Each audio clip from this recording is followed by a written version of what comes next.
So for this process, we're going to work with some spinal movement, and we're going to ease into that exercise known as pandiculation. It's a really good way to release that tension across the length of the spine. And so we're going to ease into it a bit because this obviously can be a tricky area.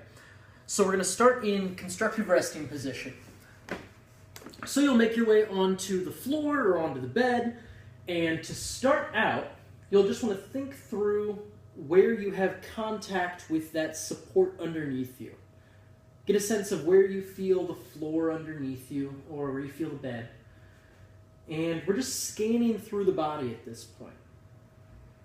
So to actually start this process of easing into that pandiculation movement, we want to think about that space under the low back. And we're going to begin simply by pressing the low back down into the floor, starting to smush that space beneath us. And then we can arch the back up and away. And so you might go through this compression and this flexion maybe 12 to 20 times here, making it very slow, very deliberate, and getting a sense of what wants to move here in the body. And so again, you could go through this almost wave-like motion in the spine. And then you might pause again after you go through your repetitions. And again, you might notice that things have started to shift already. They might not, but they might. And to take it a step further, we've just looked at flexion and extension. We're going to look at side flexion here. And so to do this, you'll look over toward one side and start to reach down toward that same side foot, almost sliding your hand down toward the foot. And it probably won't reach it at first, but you might go through that side to side, looking over, almost shifting down toward that heel, and then resetting in your original position. And you might go maybe 12 times to each side here too. Beginning to bring a bit of gentle side flexion to the spine. You'll probably start to feel a whole lot of space opening up through the ribs here. And then, if you're ready, we can take it that step further into that pandiculation process. So we've looked at spinal flexion and extension. We've looked at side flexion. And now we're going to look at a little bit of rotation of those vertebral bodies. So you could bring your arms out to the sides in a T. And to start this movement, you'll simply look over to the left and over to the right.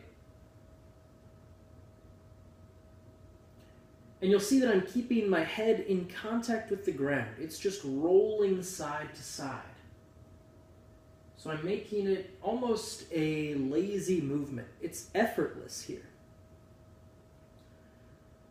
And then very gradually, very gently, I'm going to start to take my knees over toward the opposite side from where I'm looking. And they don't have to go all the way toward the floor. You can find a comfortable distance here to start. And you can switch sides once again. And we're starting to cultivate a spiral along the length of the spine. We aren't so much twisting the spine as gently wringing out a towel or a sponge along the length of that spine.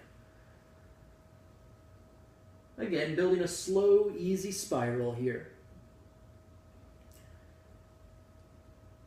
And over the course of 12 to 15 or so repetitions, you'll gradually start to free up more and more space. But the goal isn't to push it as far as possible. We just want to see how much the body will allow this spinal movement. And if we want to take it a step further here, each time we look away from a hand, we're going to flip that palm down in toward the ground. We're bringing that shoulder into internal rotation. So as I look away from a hand, that palm is down towards the ground. And of course, as I switch sides, I'll flip my hands. And so we get this almost spiral pattern going from fingertip to fingertip, with one palm turned down toward the ground, one palm up toward the ceiling.